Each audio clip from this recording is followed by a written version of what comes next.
Titanic के दीवाने हो या फिर हिस्ट्री के शौकीन, ये सुनना तो बनता है।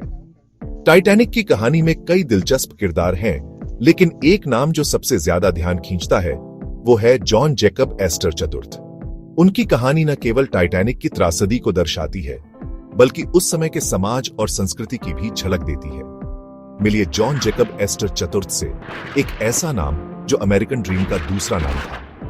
एस्टर का जीवन एक प्रेरणा है जो बताता है कि कैसे मेहनत और लगन से कोई भी व्यक्ति सफलता की ऊंचाइयों को छू सकता है।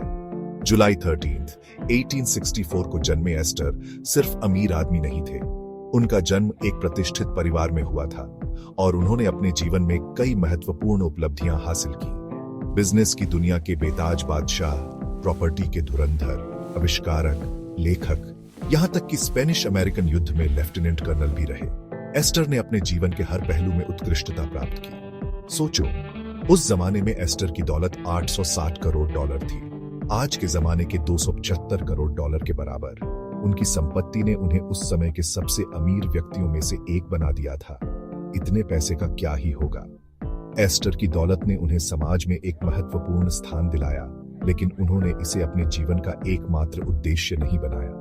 पर एस्टर सिर्फ पैसों के ढेर पर नहीं बैठे रहे। उन्होंने अपने धन का उपयोग समाज की भलाई के लिए भी किया।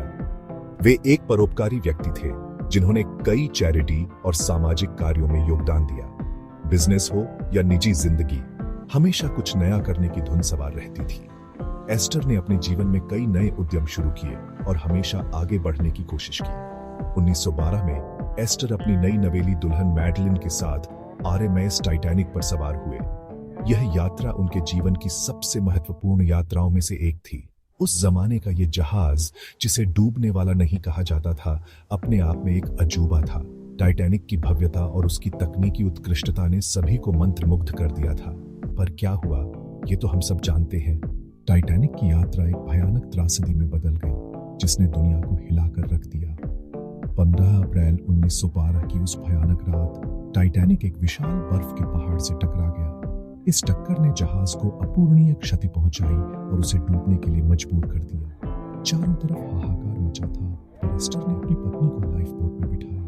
उन्होंने अपनी पत्नी की सुरक्षा को प्राथमिकता दी, जबकि खुद जहाज पर ही रहे। उनके आखिरी शब्द थे, औरतें पहले।